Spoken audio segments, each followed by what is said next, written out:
യേശുവേ സ്തോത്രം, യേശുവേ നന്ദി. അഭിഷേകാഗ്നിയുടെ എല്ലാ പ്രേക്ഷകർക്കും കർത്താവായ യേശു ക്രിസ്തുവിന്റെ നാമത്തിൽ കൃപയും സമാധാനവും. Price the Lord. ഇന്ന് നമ്മൾ ചിന്തിക്കുന്ന വിഷയം 119 സങ്കീർത്തനത്തിൽ 26 തിരുലിഖിതം. ഞാൻ എന്റെ അവസ്ഥ വിവരിച്ചപ്പോൾ അവിടുന്ന് എനിക്ക് ഉത്തരമരുളി. എന്റെ അവസ്ഥ ഞാൻ വിവരിച്ചപ്പോൾ അവിടുന്ന് എനിക്ക് ഉത്തരമരുളി. ഒരു നിമിഷം നമുക്ക് പ്രാർത്ഥിക്കാം. ഓ ദൈവമേ, അവിടുത്തെ പരിശുദ്ധാത്മാവിനെ ഇപ്പോൾ ഞങ്ങളുടെ മേൽ വർഷിക്കണമേ. അവിടുത്തെ അരൂപിയുടെ പ്രവർത്തനം ഞങ്ങളുടെ മേലും ഞങ്ങളുടെ കുടുംബങ്ങളുടെ മേലും ഉണ്ടാകട്ടെ. കണ്ണുകൾ അടച്ച് 2 കരങ്ങളും തുറന്നു പിടിക്കുന്നു. ഇത് ലക്ഷക്കണക്കിന് ആളുകൾ ഏക മനസ്സോടെ കൂട്ടായ്മയിൽ പ്രാർത്ഥിക്കുന്ന സമയമാണല്ലോ. ജോയേലിന്റെ പുസ്തകം 2-ാം അധ്യായം 28-ാമത്തെ വാക്യം. അന്ന് ഇങ്ങനെ സംഭവിക്കും, എല്ലാവരുടെയും മേൽ ഞാൻ എന്റെ ആത്മാവിനെ വർഷിക്കും. നിങ്ങളുടെ പുത്രന്മാരും പുത്രിമാരും പ്രവചിക്കും. നിങ്ങളുടെ യുവാക്കൾക്ക് ദർശനങ്ങൾ ഉണ്ടാകും. നിങ്ങളുടെ വൃദ്ധന്മാർ സ്വപ്നങ്ങൾ കാണും. കരങ്ങൾ തുറന്നു പിടിച്ച് എല്ലാവരും പ്രാർത്ഥിക്കുന്നു.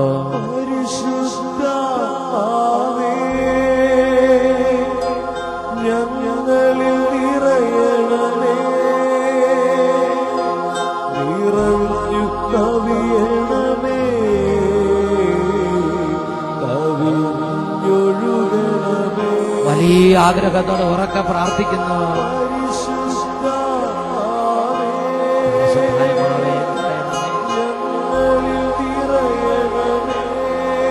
ഇപ്പോൾ വ്യാപരിക്കണമേ. ഹോളി സ്പിരിറ്റ്, എല്ലാവരും ഒന്നിച്ച് സ്തുതിക്കുന്നു. Hallelujah, hallelujah, hallelujah, hallelujah, hallelujah, hallelujah, hallelujah. ദൈവത്തിന്റെ പരിശുദ്ധാത്മാവേ, അതിശയ അഭിഷേകമായി ഈ മണിക്കൂറുകളിൽ നിറഞ്ഞു നിൽക്കണമേ. രോഗികളുടെ മേൽ ആവസിക്കണമേ. തകർന്ന കുടുംബങ്ങളുടെ മേൽ ആവസിക്കണമേ.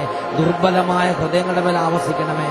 എല്ലാ കുടുംബങ്ങളെയും, എല്ലാ ഹൃദയങ്ങളെയും, എല്ലാ ജീവിതങ്ങളെയും ദൈവിക അത്ഭുതത്തിന് വേണ്ടി ഇപ്പോൾ ഒരുക്കണമേ. പരിശുദ്ധാത്മാവേ, ദൈവിക ജ്ഞാനം നിറയ്ക്കണമേ. Hallelujah, hallelujah, hallelujah, hallelujah, hallelujah, hallelujah. യേശുവേ സ്തോത്രം, യേശുവേ നന്ദി. യേശുവേ സ്തോത്രം, യേശുവേ നന്ദി. Price the Lord. ഹല്ലേലൂയ. 119 സങ്കീർത്തനത്തിലെ 26-ാമത്തെ തിരുലിഖിതം. ഞാൻ എന്റെ അവസ്ഥ വിവരിച്ചപ്പോൾ അങ്ങ് എനിക്ക് ഉത്തരമരുളി. പ്രിയപ്പെട്ട സഹോദരങ്ങളെ, ഈ അടുത്ത നാള് അച്ഛനൊരു സഹോദരനെ കണ്ടുമുട്ടി. ആ വ്യക്തിയുടെ ജീവിതത്തിൽ വലിയൊരു പ്രതിസന്ധി ഉണ്ടായി. ആ വ്യക്തിയുടെ ശരീരത്തിൽ കഠിനതരമായ ഒരു രോഗമുണ്ടായതിനെ തുടർന്ന് ഒരു ട്രീറ്റ്മെന്റിന് വിധേയനായി. മെഡിസിൻ ശരീരത്തിലേക്ക് എടുത്തതും അദ്ദേഹത്തിന്റെ ശരീരത്തിൽ റിയാക്ഷൻ ഉണ്ടായി. അതിന്റെ പരിണതഫലമായി നിർത്താതെ എക്കിൾ എടുത്തുകൊണ്ടിരിക്കുന്ന ഒരു അന്തരീക്ഷം അദ്ദേഹത്തിന്റെ ജീവിതത്തിലുണ്ടായി. ദിവസങ്ങളോളം നിർത്താതെ എക്കിൾ എടുത്തുകൊണ്ടിരുന്നപ്പോൾ അദ്ദേഹത്തെ ചികിത്സിച്ച ഹോസ്പിറ്റലിലേക്ക് തന്നെ തിരിച്ചു കൊണ്ടിരുന്നു. അവരവസാനം കൈയൊഴിഞ്ഞു. പ്രമുഖമായ മറ്റൊരു ഹോസ്പിറ്റലിലേക്ക് കൊണ്ടുപോയി, ഒരു മെഡിക്കൽ കോളേജിൽ കൊണ്ടുപോയി ട്രീറ്റ്മെന്റ് നടത്തി. അവസാനം അവിടെയും സൗഖ്യം കിട്ടാതെ വിഷമിച്ചു. അങ്ങനെ ഹൃദയത്തിൽ നിരാശയോടെ നിർത്താതെ എക്കിളെടുക്കുന്ന ഈ മനുഷ്യൻ രാപകലുകൾ വിശ്രമം കിട്ടാതെ ഒരുപാട് പ്രയാസപ്പെട്ട് കഷ്ടപ്പെട്ടപ്പോൾ അദ്ദേഹം ദൈവത്തോട് അദ്ദേഹത്തിന്റെ അവസ്ഥ തുറന്നു പറഞ്ഞു. ദൈവമേ, എന്നെ സഹായിക്കാൻ ഡോക്ടർമാർക്ക് പറ്റുന്നില്ല. ഇതിന്റെ കാരണം എന്താണെന്ന് കണ്ടുപിടിക്കാൻ ആർക്കും പറ്റുന്നില്ല. അവിടുന്ന് ഇപ്പോൾ സഹായിച്ച് എന്റെ രോഗത്തിൽ നിന്ന് രക്ഷിക്കണമേ. ഇങ്ങനെ തന്റെ ജീവിതത്തിന്റെ വേദന മുഴുവനും ദൈവത്തോട് ഏറ്റു പറഞ്ഞിട്ട് അദ്ദേഹം അവിടെ ഉണ്ടായിരുന്ന വെഞ്ചിരിച്ച എണ്ണ അല്പെടുത്ത് യേശുവിന്റെ നാമത്തിൽ ഉള്ളിലേക്ക് സ്വീകരിച്ചു. പ്രിയപ്പെട്ട സഹോദരങ്ങളെ, തൽക്ഷണം അദ്ദേഹത്തിന്റെ ശരീരത്തിൽ തുടർച്ചയായി ദിവസങ്ങളോളം എടുത്തുകൊണ്ടിരുന്ന എക്കിളെടുക്കുന്ന ആ രോഗപീഠ തൽക്ഷണം അദ്ദേഹത്തിന്റെ ശരീരത്തിൽ നിന്ന് വിട്ടുപോയി. Price the Lord. ഹല്ലേലൂയ. അദ്ദേഹം സൗഖ്യം പ്രാപിച്ച് വലിയ സന്തോഷത്തോടെ യേശുക്രിസ്തുവിന്റെ നാമത്തെ അദ്ദേഹം മഹത്വപ്പെടുത്തി. പ്രിയപ്പെട്ട സഹോദരങ്ങളെ, അദ്ദേഹം പറഞ്ഞൊരു കാര്യമുണ്ട്. ഈ വേദന സഹിച്ച് ഒരുപാട് ഞാൻ നരകിച്ചു. അങ്ങനെ ഞാൻ നരകിക്കുന്ന സമയത്ത് ദൈവത്തിന്റെ ഇടപെടൽ ഉണ്ടായില്ല. എന്നെ ഹോസ്പിറ്റലിലേക്ക് കൊണ്ടുപോയി. എന്റെ കൂടെ ഉണ്ടായിരുന്നവര് പലതിനും പ്രാർത്ഥിച്ചു. അപ്പോഴും ദൈവത്തിന്റെ ഇടപെടൽ ഉണ്ടായില്ല. ഞാൻ ഹൃദയം കൊണ്ട് ഇങ്ങനെ ചിന്തിച്ചു, ദൈവം ഇത് കാണുന്നില്ലേ, ദൈവം അറിയുന്നില്ലേ, ഞാൻ ഒത്തിരി പ്രാർത്ഥിക്കുന്ന ആളാണല്ലോ, ദൈവം ഇത് കാണുന്നില്ലേ? എന്റെ ഹൃദയത്തിൽ ഞാൻ ചിന്തിച്ചു. അപ്പോഴും ദൈവത്തിന്റെ ഇടപെടലുണ്ടായില്ല. പിന്നെ എപ്പോഴാണ് ദൈവത്തിന്റെ ഇടപെടലുണ്ടായത്? അദ്ദേഹം നിക്കക്കള്ളിയില്ലാതെ പൊറുതി മുട്ടിയ അവസ്ഥയിൽ അദ്ദേഹത്തിന്റെ ആദരങ്ങൾ തുറന്ന് ദൈവത്തോട് ഒരു കൊച്ചു കുഞ്ഞിനെ പോലെ കരഞ്ഞു. അദ്ദേഹം ദൈവത്തോട് പറഞ്ഞു, ദൈവമേ, എന്റെ ഈ രോഗത്തെ എന്നെ സഹായിക്കാൻ ആർക്കും പറ്റുന്നില്ല. ഡോക്ടർമാർക്ക് കാരണം എന്താണെന്ന് കണ്ടുപിടിക്കാൻ പറ്റുന്നില്ല. അവിടുന്ന് സഹായിക്കുന്നില്ലെങ്കിൽ ഈ ദുരിതത്തിൽ നിന്ന് എന്നെ രക്ഷപ്പെടുത്താൻ ആരുമില്ലെന്ന് പറഞ്ഞ് അദ്ദേഹം പൊട്ടിക്കരഞ്ഞു. അദ്ദേഹം ഒരു കൊച്ചു കുഞ്ഞിനെ പോലെ ഏറ്റു പറഞ്ഞപ്പോൾ അദ്ദേഹത്തിന്റെ ജീവിതത്തിൽ ദൈവത്തിന്റെ ഇടപെടൽ, ദൈവത്തിന്റെ അനുഭവത്തിന്റെ ഉറവകൾ പൊട്ടിപ്പുറപ്പെട്ട്. Praise the Lord. എന്നാണ് 119 സങ്കീർത്തനത്തിലെ 26 തിരുലിഖിതം. ഞാൻ എന്റെ അവസ്ഥ വിവരിച്ചപ്പോൾ അവിടുന്ന് എനിക്ക് ഉത്തരമരുളി. എന്റെ അവസ്ഥ ഞാൻ വിവരിച്ചപ്പോൾ അവിടുന്ന് എനിക്ക് ഉത്തരമരുളി. നമ്മൾ നമ്മുടെ കാര്യങ്ങൾ ദൈവത്തിന്റെ സന്നിധിയിൽ വിവരിക്കുന്നത് ദൈവവചനപ്രകാരമുള്ള ഒരു പ്രാർത്ഥനാ രീതിയാണ്. Hallelujah, hallelujah. സൂസന്റെ അവസ്ഥ വിവരിച്ച് പറഞ്ഞത് നിങ്ങൾ ഓർക്കുന്നില്ലേ? വലിയ പ്രതികൂലത്തിൽ സൂസന്റെ അവസ്ഥ സൂസനെ വിവരിച്ച് പറഞ്ഞു. ദൈവത്തിന്റെ ഇടപെടലുണ്ടായി. ഹെസക്കിയ രാജാവ് മരിക്കുമെന്ന് യെശയ്യാ പ്രവാചകൻ വഴി ദൈവം അരുളപ്പാട് കൊടുത്തു. ഹെസക്കിയയുടെ മനസ്സിന്റെ അവസ്ഥ വിവരിച്ച് പറഞ്ഞു. യെശയ്യാ കൊട്ടാരത്തിന്റെ അങ്കണം വിടുന്നതിന് മുമ്പ് തന്നെ ഹെസക്കിയ രാജാവിന്റെ ആയുസ് 15 വർഷം കൂടെ നീട്ടിക്കൊടുത്തുവെന്ന് ദൈവം ഹെസക്കിയ വഴി വീണ്ടും അറിയിപ്പ് കൊടുത്ത്. Price the Lord. പ്രിയപ്പെട്ട സഹോദരങ്ങളെ, തോബിത്തിന്റെ ജീവിതത്തിൽ തോബിത്തിന്റെ വേദനയെല്ലാം തുറന്നു പറയുന്ന രംഗം തോബിത്തിന്റെ പുസ്തകത്തിൽ 3-ാമത്തെ അധ്യായത്തിലും 6-ാമത്തെ അധ്യായത്തിലും നമ്മൾ വായിക്കുന്നുണ്ട്. സാറയുടെ വേഷം മുഴുവൻ തുറന്നു പറയണത് തോബിത്തിന്റെ പുസ്തകത്തിൽ 6-ാമത്തെ അധ്യായത്തിൽ നമ്മൾ വായിക്കുന്നുണ്ട്. പ്രിയപ്പെട്ട സഹോദരങ്ങളെ, ആരെല്ലാം അവരുടെ വേദന തുറന്നു പറഞ്ഞോ അവിടെ ദൈവാനുഭവത്തിന്റെ പുത്തൻ വാതിലുകൾ തുറക്കപ്പെടുന്നതാണ് ബൈബിളിൽ നമ്മൾ കാണുന്നത്. Praise the Lord, praise the Lord. കായന്റെ അവസ്ഥ തുറന്നു പറഞ്ഞു. അവന് ദൈവാനുഭവത്തിന്റെ പുത്തൻ വാതിലുകൾ തുറക്കപ്പെട്ട് ആദിമ സഭ മുഴുവൻ ദൈവത്തിന്റെ തന്നെ ഒരുമിച്ച് കൂടി.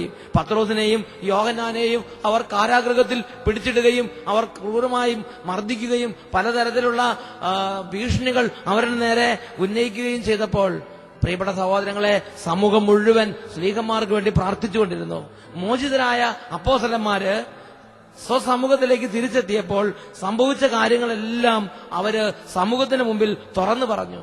അപ്പോൾ അവിടെ കൂടിയിരുന്ന മുഴുവൻ വിശ്വാസികളും ഒരു കൊച്ചു കുഞ്ഞിനെ പോലെ ദൈവത്തിന്റെ സന്നിധിയിൽ ഉള്ള അവസ്ഥ മുഴുവൻ തുറന്നു പറഞ്ഞ രംഗം അപ്പോസ്തല പ്രവർത്തനം 4-ാമത്തെ അധ്യായത്തിൽ 25 മുതലുള്ള വാക്യങ്ങളിൽ കാണുന്നുണ്ട്. അവര് മുഴുവൻ നിലവിളിച്ചിട്ട് പറഞ്ഞു, ഏക മനസ്സോടെ ഉച്ചത്തിൽ അവർ ദൈവത്തോട് പറഞ്ഞു, നാഥ, ആകാശത്തിന്റെയും ഭൂമിയുടെയും സമുദ്രത്തിന്റെയും അവയിലുള്ള സകലത്തിന്റെയും സ്രഷ്ടാവേ, ഞങ്ങളുടെ പിതാവും അവിടുത്തെ ദാസനുമായ ദാവീദിന്റെ അധരങ്ങളിലൂടെ പരിശുദ്ധാത്മാവ് മുഖേന അവിടുന്ന് ഇപ്രകാരം അരുളി ചെയ്തിട്ടുണ്ടല്ലോ, വിജാതീയർ രോഷാകുലരായത് എന്തിന്? ജനങ്ങൾ വ്യർത്ഥമായ കാര്യങ്ങൾ വിഭാവനം ചെയ്തതും എന്തിന്? കർത്താവിനും അവിടുത്തെ അഭിഷിക്തനുമെതിരായി ഭൂമിയിലെ രാജാക്കന്മാർ അണിനിരക്കുകയും അധികാരികൾ ഒരുമിച്ച് കൂടുകയും ചെയ്തു. അവിടുന്ന് അഭിഷേകം ചെയ്ത അവിടുത്തെ പരിശുദ്ധദാസനായ യേശുവിനെതിരെ ഹെറോദോസും പന്തിയോസ് പിലാത്തോസും വിജാതീയരോടും ഇസ്രായേൽ ജനങ്ങളോടുമൊപ്പം സത്യമായും ഈ നഗരത്തിൽ ഒരുമിച്ച് കൂടി. ഇങ്ങനെ അവരുടെ മനസ്സിൽ വന്ന മുഴുവൻ പരിത്യക്ത അവസ്ഥകളും വേദന നിറഞ്ഞ ഓർമ്മകളും അവര് എണ്ണി ദൈവത്തിന്റെ സന്നിധിയിൽ പറഞ്ഞിട്ട് അവര് പറഞ്ഞു, ഓ ദൈവമേ, അവിടുത്തെ പരിശുദ്ധദാസനായ യേശുവിന്റെ നാമത്തിൽ രോഗശാന്തിയും അടയാളങ്ങളും അത്ഭുതങ്ങളും സംഭവിക്കുന്നതിനായി അവിടുത്തെ കൈകൾ നീട്ടണമേ. തൽക്ഷണം അവർ സമ്മേളിച്ചിരുന്ന ആ കെട്ടിടം മുഴുവനും കുലുങ്ങി. പരിശുദ്ധാത്മാവ് കൊണ്ട് അവർ പൂരിതരായി. അവർ പൂർണ്ണ ധൈര്യത്തോടെ സുവിശേഷം പ്രസംഗിച്ച്. Price the Lord. അവരുടെ വേദന എണ്ണി തുറന്നു പറഞ്ഞിട്ട് അവരുടെ ആവശ്യം അവർ പറഞ്ഞു, അവിടുത്തെ പരിശുദ്ധദാസനായ യേശുവിന്റെ നാമത്തിൽ അത്ഭുതങ്ങളും അടയാളങ്ങളും സംഭവിക്കാൻ അവിടുത്തെ വലതുകരം നീട്ടണമേ. അവർ പ്രാർത്ഥിച്ചു. അതുപോലെ തന്നെ സംഭവിച്ചു. Price the Lord. പ്രിയപ്പെട്ട സഹോദരങ്ങളെ, അപ്പോസ്തലന്മാരുടെ കാലഘട്ടത്തിൽ സംഭവിച്ചൊരു കാര്യമാണിത്. എന്ന് പറഞ്ഞാൽ പഴയ നിയമത്തിലും പുതിയ നിയമത്തിലും ഇത് ദൈവവചനപ്രകാരമുള്ള രീതിയാണ്. എന്തു തന്നെ പ്രതികൂലത്തിലൂടെയാണ് കടന്നു പോകുന്നതെങ്കിലും ആ പ്രതികൂലത്തിൽ എണ്ണി എണ്ണി എണ്ണി നമ്മുടെ അവസ്ഥ വിവരിച്ച് ദൈവത്തിന്റെ സന്നിധിയിൽ പറഞ്ഞ് ദൈവത്തെ വിളിക്കുക എന്നുള്ളത് ദൈവവചനപ്രകാരമുള്ള ഒരു ജീവിത രീതിയാണ്. Hallelujah, hallelujah. യേശുവേ സ്തോത്രം, യേശുവേ നന്ദി. പ്രിയപ്പെട്ട സഹോദരങ്ങളെ, കായന്റെ ജീവിതത്തിൽ, അദ്ദേഹത്തിന്റെ അനുഭവത്തിൽ അദ്ദേഹം വളരെ പരിത്യക്തനും ദയനീയനുമായി മാറി. ആബേലിനെ കൊന്നതോടുകൂടെ ദൈവം കായന്റെ മേൽ വലിയ തരത്തിലുള്ള നാശങ്ങൾ പ്രഖ്യാപിച്ചു.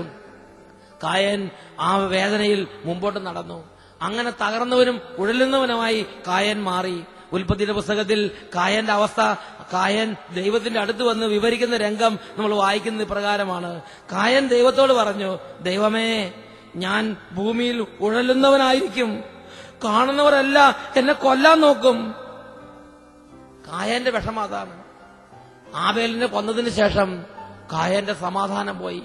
ആബേലിനെ കൊന്നതിന് ശേഷം പിന്നെ കായൻ എവിടെ ചെന്നാലും എങ്ങോട്ട് തിരിഞ്ഞാലും ഒരു മേൽഗതിയും കിട്ടുന്നില്ല. അങ്ങനെ തകർന്നവനായ കായൻ ഒരു ദിവസം ദൈവത്തിന്റെ സന്നിധിയിലേക്ക് തന്നെ തിരികെ വന്നു. അവൻ ദൈവത്തോട് പറഞ്ഞു, ഉൽപ്പത്തിയുടെ പുസ്തകം 4-ാമത്തെ അധ്യായത്തിൽ 14-ാമത്തെ വാക്യം, അവിടുന്ന് എന്നെ ഈ സ്ഥലത്ത് നിന്ന് ആട്ടിപ്പായിച്ചിരിക്കുന്നു. അവിടുത്തെ സന്നിധിയിൽ നിന്ന് ഞാൻ ഒളിച്ചു നടക്കണം. ഞാൻ ഭൂമിയിൽ ഉഴലുന്നവനായിരിക്കും, കാണുന്നവരെല്ലാം എന്നെ കൊല്ലാൻ നോക്കും. കായന്റെ വിഷമം കായൻ തുറന്നു പറഞ്ഞു. അപ്പൊ തന്നെ ദൈവം ഇടപെട്ട് ദൈവം കായനെ അനുഗ്രഹിച്ചു. ദൈവം കായനെ ചേർത്ത് പിടിച്ചു. ദൈവം കായനോട് പറഞ്ഞു, ഇല്ല, കായനെ കൊല്ലാൻ ആരും ഇടവരാത്ത വിധം ദൈവം കായനെ അടുത്ത് പിടിച്ചിട്ട് ദൈവത്തിന്റെ ഒരു മുദ്ര കായന്റെ മേൽ പതിച്ച്, ദൈവം തന്റെ മുദ്ര പതിച്ചിട്ട് കായനെ തന്റെ സ്വന്തമാക്കി. പ്രിയപ്പെട്ട സഹോദരങ്ങളെ, കായൻ ദൈവത്തിന്റെ സ്വന്തമായി. തന്റെ മുദ്ര കായന്റെ മേൽ പതിച്ച് ദൈവം കായനെ തന്നെ സ്വന്തമാക്കിയിട്ട് ഈ ഭൂമിയിൽ അവന് ദൈവികമായ ഒരു സംരക്ഷണം കൊടുത്തു. നോക്കുക, എത്രയോ പരിത്യക്തമായ ജീവിതമായിരുന്നു കായന്റേത്. കായൻ അതിനെ ഓർത്ത് നിരാശപ്പെട്ട് അവൻ ആത്മഹത്യയെക്കുറിച്ച് ചിന്തിച്ചില്ല. കായൻ അതിനെക്കുറിച്ച് നിരാശപ്പെട്ട് സ്വയം ശപിച്ചിരുന്നില്ല. അവൻ ദൈവത്തിന്റെ അരികിലേക്ക് ചെന്നു. ഒരു കൊച്ചുകുഞ്ഞിനെ പോലെ പറഞ്ഞു, കർത്താവേ, എനിക്ക് വഹിക്കാവുന്നതിലും അധികമാണ് ഈ ചുമട്. കാണുന്നവരെല്ലാം എന്നെ കൊല്ലാൻ നോക്കുന്നു. ഞാൻ ഇനി എങ്ങനെ ജീവിക്കും? ഈ ഭൂമി ഞാൻ ഉഴലുന്നവനായിരിക്കും. ഉള്ള അവസ്ഥ തുറന്നു പറഞ്ഞപ്പോൾ ദൈവം അവനെ അനുഗ്രഹത്തിൽ, ദൈവിക സംരക്ഷണത്തിൽ അവനെ കൈപിടിച്ച് നടന്ന അനുഭവത്തിലേക്ക് ദൈവം അവനെ തിരികെ കൊണ്ടുവന്ന്. ഹല്ലേലൂയ. പ്രിയപ്പെട്ട സഹോദരങ്ങളെ, 119-ാം സങ്കീർത്തനത്തിലെ 26-ാമത്തെ തിരുലേഖനം, ഞാൻ എന്റെ അവസ്ഥ വിവരിച്ചു പറഞ്ഞപ്പോൾ അവിടുന്ന് എന്റെ പ്രാർത്ഥനയ്ക്ക് ഉത്തരമരുളി. കണ്ണുകൾ അടച്ച് 2 കരങ്ങളും തുറന്നു പിടിച്ച് ദൈവത്തിന്റെ പരിശുദ്ധാത്മാവിനോട് പ്രാർത്ഥിക്കുകയാണ്. പരിശുദ്ധാത്മാവേ, ഒരു കൊച്ചു കുഞ്ഞിനെ പോലെ ദൈവത്തിന്റെ അരികിൽ എല്ലാം ഏറ്റുപറയാൻ, എല്ലാം തുറന്നു പറയാൻ, എല്ലാം വിവരിച്ചു പറയാൻ ആത്മീയ പരിജ്ഞാനം കൊണ്ട് ഞങ്ങളെ നിറയ്ക്കണമേ. പരിശുദ്ധാത്മാവിന്റെ നിറവിന് വേണ്ടി പ്രാർത്ഥിക്കുന്നു.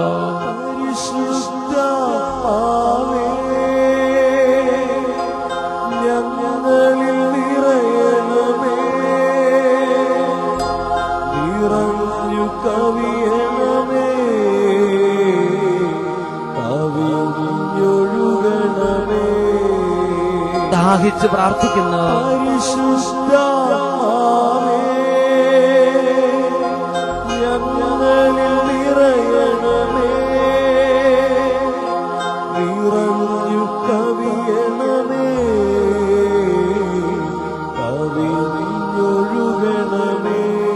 കരങ്ങൾ ഉയർത്തി എല്ലാവരും സ്തുതിക്കുന്നു. Hallelujah, hallelujah, hallelujah. ദൈവത്തിന്റെ ആത്മാവേ, ഈ സമൂഹത്തിന്റെ മേൽ നിറയണമേ, ഈ കുടുംബങ്ങളുടെ മേൽ നിറയണമേ, ഈ വംശങ്ങളുടെ മേൽ നിറയണമേ. അനുഗ്രഹത്തിന്റെ പുത്തൻ വേദികൾ തുറന്നു കൊടുക്കണമേ. അനുഗ്രഹത്തിന്റെ പുത്തൻ വാതിലുകൾ തുറക്കണമേ. എല്ലാ കാര്യങ്ങളും ദൈവസന്നിധിയിൽ വന്ന് ഒരു കൊച്ചു കുഞ്ഞിനെ പോലെ വിവരിച്ച് പറഞ്ഞ് അനുഗ്രഹം പ്രാപിപ്പാൻ ഓരോ മകന്റെ മേലും മകളുടെ മേലും പരിശുദ്ധാത്മാവെ വ്യാപരിക്കണമേ. ജ്ഞാനത്തിന്റെ പുസ്തകത്തിൽ 1-ാമത്തെ അധ്യായത്തിൽ 2-ാമത്തെ തിരുലേഖനം, അവിടുത്തെ പരീക്ഷിക്കാത്തവർ അവിടുത്തെ കണ്ടെത്തുന്നു, അവിടുത്തെ അവിശ്വസിക്കാത്തവർക്ക് അവിടുന്ന് തന്നെ വെളിപ്പെടുത്തുന്നു. Hallelujah, hallelujah. കർത്താവേ, ഹൃദയ നിഷ്കളങ്കതയോടെ അങ്ങയുടെ സന്നിധിയിലേക്ക് കടന്നു വരാൻ, ഹൃദയ നിഷ്കളങ്കതയോടെ അവിടുത്തെ സന്നിധിയിൽ പ്രത്യാശ അർപ്പിക്കാൻ എല്ലാ മക്കളുടെ മേലും ആത്മാവിന്റെ കൃപാവരങ്ങൾ വർഷിക്കണമേ. Hallelujah, hallelujah, hallelujah. പത്രോസ് തന്റെ ജീവിതത്തിൽ പരിത്യക്താവസ്ഥ ഉണ്ടായപ്പോൾ അവൻ പുറത്തേക്ക് പോയി പൊട്ടിക്കരഞ്ഞ് തന്റെ ഗുരുവിനെ നിഷേധിച്ചതിന്റെ വേദന അവന്റെ കണ്ണുനീരിലൂടെ അവൻ ദൈവസന്നിധി പ്രകാശിപ്പിച്ചു. യൂദാസിനാകട്ടെ ഏറ്റു പറയാനുള്ള ഭാഗ്യം ലഭിച്ചില്ല. അവനോ തകർച്ചയിലും അകപ്പെട്ടു പോയി. ദൈവമേ, ജീവിതത്തിൽ എന്തു തന്നെ പ്രശ്നം ഉണ്ടായാലും കുറ്റബോധത്തോടെ ഇരിക്കാതെ, നിരാശയോടെ ഇരിക്കാതെ എല്ലാം ഏറ്റു പറയാൻ അനുഗ്രഹിക്കണമേ കർത്താവേ. Hallelujah, hallelujah. യേശുവേ ആരാധന, ആരാധന. യേശുവേ സ്തോത്രം, യേശുവേ നന്ദി. യേശുവേ സ്തോത്രം, യേശുവേ നന്ദി. Price the Lord. ഹല്ലേലൂയ.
യേശുവേ സ്തോത്രം, യേശുവേ നന്ദി.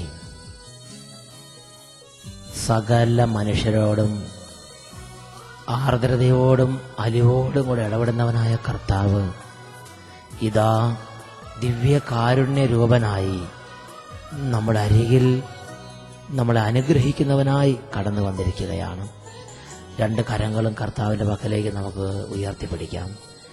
യേശു കർത്താവിന് മുമ്പിൽ ഹൃദയത്തിന്റെ അവസ്ഥകൾ നമുക്ക് വിവരിച്ച് പറയാം. ദൈവമേ, എത്ര അധ്വാനിച്ചിട്ടും ഒരു മേൽഗതി കിട്ടാത്ത വണ്ണം എപ്പോഴും തകർച്ച അനുഭവിക്കുന്നൊരു ജീവിതമാണ് എൻ്റേത്. കർത്താവെ, എത്ര ചികിത്സിച്ചിട്ടും സൗഖ്യം കിട്ടാത്ത വിധം രോഗത്തിന്റെ മേൽ രോഗം അനുഭവിക്കുന്നൊരു കുടുംബമാണ് എൻ്റെ കുടുംബം. എന്താണോ കുടുംബത്തിലെ വേദന, എന്താണോ ജീവിതത്തിന്റെ പ്രയാസം, അതിപ്പോൾ യേശുവിന് മുമ്പിൽ തുറന്നു പറയുക. എന്റെ അവസ്ഥ ഞാൻ വിവരിച്ചു പറഞ്ഞപ്പോൾ അവിടുന്ന് എനിക്ക് ഉത്തരമരളി. മകനെ, മകളെ, ഇത് പ്രാർത്ഥനയുടെ സമയമല്ലേ, ഇത് ഹൃദയം തുറക്കേണ്ട നിമിഷങ്ങളാണ്. നീ മനുഷ്യരുടെ മുമ്പിൽ കരയുന്നത് കൊണ്ട് എന്ത് പ്രയോജനം? നീ മനുഷ്യരുടെ മുമ്പിൽ എല്ലാം വിസ്തരിച്ച് പറയുന്നത് കൊണ്ട് എന്ത് പ്രയോജനം? നിനക്ക് രൂപവും ഭാവവും നൽകിയവൻ, നിന്നെ മെനഞ്ഞെടുത്ത നിന്റെ സ്രഷ്ടാവ്, നിന്റെ സർവശക്തനും പരിപാലകനുമായ നിന്റെ ദൈവം, ആ ദൈവത്തിന് മുമ്പിൽ നിന്റെ ഹൃദയത്തിലെ വേദന നീ വിവരിച്ച് പറയുന്നുവെങ്കിൽ ഇതാ ഇവിടെ തന്നെ അത്ഭുതമുണ്ട്, ഇതാ ഈ നിമിഷം തന്നെ സൗഖ്യമുണ്ട്, ഇതാ ഈ നിമിഷം തന്നെ ദൈവിക ഇടപെടലുണ്ട്. കരങ്ങൾ ഉയരട്ടെ, ഉറക്കെ ദൈവത്തെ ആരാധിക്കുന്നു.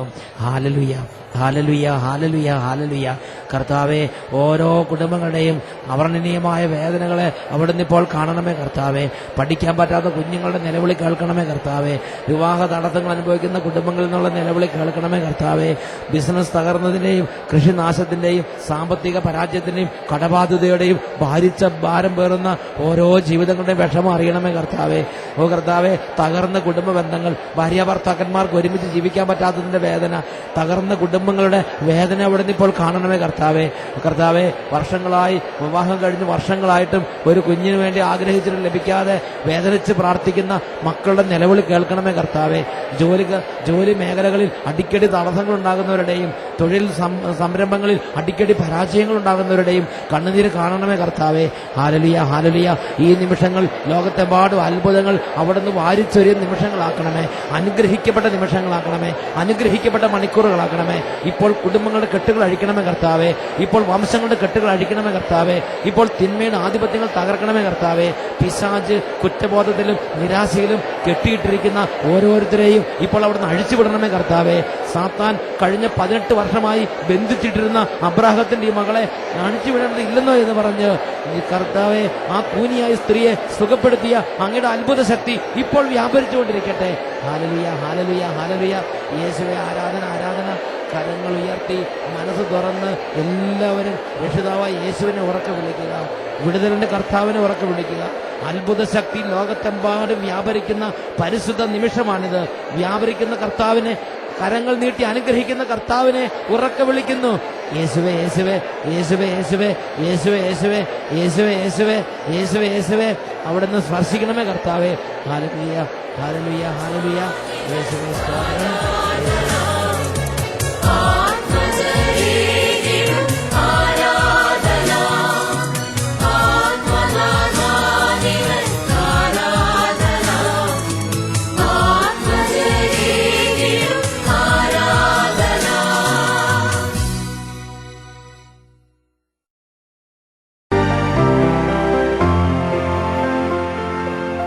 എന്റെ പേര് മാത്യു, വീട് ചേർത്തല. ഞാൻ 2007 സെപ്റ്റംബർ 22-ാം തീയതിയാണ് ആദ്യമായിട്ട് ധ്യാനത്തിന് വന്നത്. അതിനു മുമ്പ് ഞാൻ ഒരു 10, 20നും 25നും ഇടയ്ക്ക് ധ്യാനം കൂടിയിട്ടുണ്ട്. അതെന്തിനു വേണ്ടിയാണെന്ന് ചോദിച്ചാൽ മദ്യപാനമാണ് മെയിൻ കേസ് കിട്ടും.